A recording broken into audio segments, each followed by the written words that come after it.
Welcome back to the CSP Elite Baseball Development Podcast. I'm your host, Eric Cressey, and this is Pinch Hit Friday number 12. This is actually a really timely podcast as earlier this week, MLB released a 62-page report on pitching injuries across the game. They interviewed over 200 folks from all facets of baseball. They had individuals representing 30 different Major League Baseball clubs, the private sector, the sports medicine community, retired players. I was honored to be one of the 200 plus that was interviewed for this back in March. And I thought that report was incredibly well done, and I think it really grasped just how expansive the problem is, how many different causative factors there are, and why it's such a challenging problem that's plaguing our game. But what was interesting is they spoke a lot about velocity, the issues, the max effort throwing, guys letting it eat for 12 pitches in an inning out of the bullpen. They talked about workload, particularly with respect to players coming in too hot, early in the season where we see a big surge of injuries in February through April. They talked about the potential impacts of the pitch clock, sticky stuff, the nature of the competitive calendar. They talked about increased specialization in the game, lowered fastball usage in spite of the fact that fastballs were harder than ever. They talked about players potentially pushing too hard in the offseason. This is the meat and potatoes of the report that was, really summarized in the media reports for those who didn't have access to the actual report. So definitely, hop online. You can read some good recaps. There's some really good stuff at ESPN.com with this. But, for me, when I completed, and I had a chance to read it before it went public, they released it to a lot of folks prior to winter meetings and just to get initial feedback and all that. One of the things that I thought, could have been highlighted a little bit more, not so much in the report, but in the way that the media interpreted the report, was the impact of amateur baseball on the MLB injury epidemic. I thought it was underappreciated by those who were publicizing the report in the media. And you actually didn't really see it mentioned until about page 25 of the actual report. So an analogy I use is that baseball injuries are somewhat similar to cancer. We don't have a real effective treatment. We don't have an absolute solution.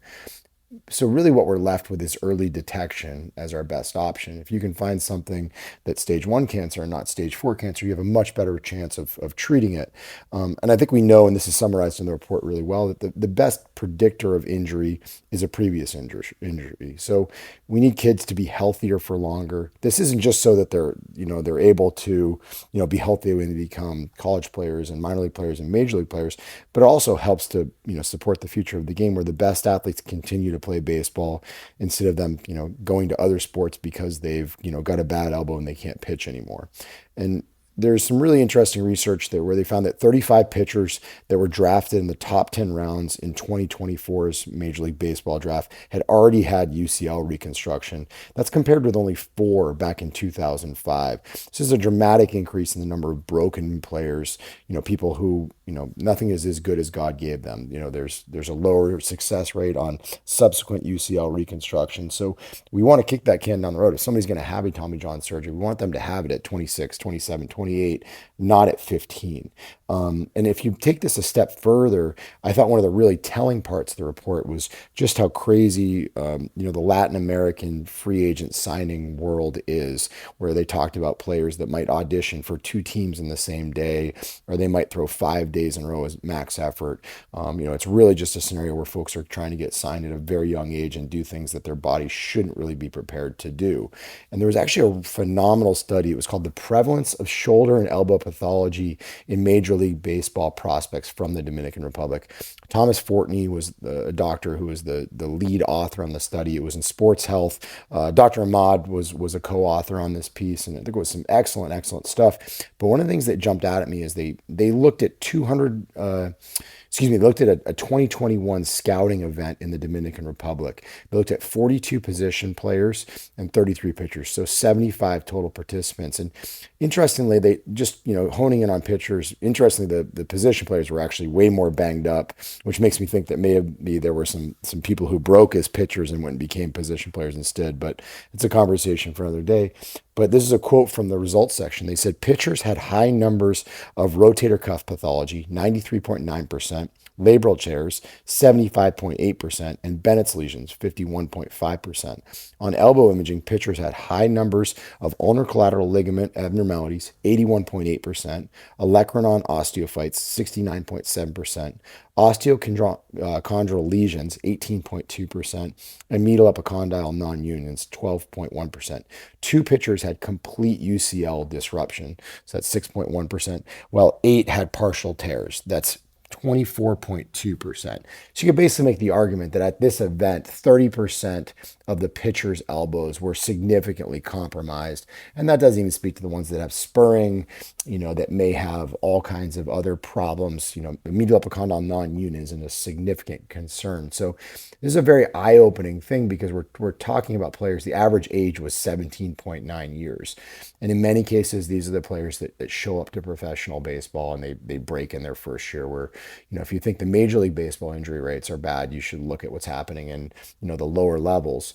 But I thought what was really good about this study is when they talked about the best predictor of injury being a previous injury, they quickly cited that in MLB, close to 60% of players had injured list time in the previous season. So if we look at guys, that are going into 2025, about 60% of them have been on the injured list in 2024. And if you just carry this back year before year before year before year, if we have kids that are going to break at 14, they're probably going to break at 15, 16, 17, and 18, and it's going to continue to be a problem for those athletes. So what we really need to do is we need to protect our young players. One of the things I hear scouts talk about all the time is projectability, or where an athlete will be in the years ahead. I think it's especially true in a sport like baseball, where a player doesn't just quickly ascend to the highest level like you would see with the NBA or NFL. If we're drafted in the top two rounds of those, you're in the highest level of play right away. Instead, players usually log several years of minor league baseball, and the overwhelming majority of them, unfortunately, never make it to the big leagues. So in terms of projectability, scouts are always looking for players who might make big jumps in pro ball. Maybe that's because of a physical improvement. They gain 30 pounds. Maybe it's baseball specific coaching. They learn how to hold a four seam differently. Maybe it's a positional change. We take a player and, we take him from starting to relieving and all of a sudden his velocity jumps, or any of a number of other windows of adaptation. And when you think about it in this context, the ideal would be to find a kid who hasn't really been involved in organized strength and conditioning programs. He's weak and he's underdeveloped. He hasn't received good baseball coaching.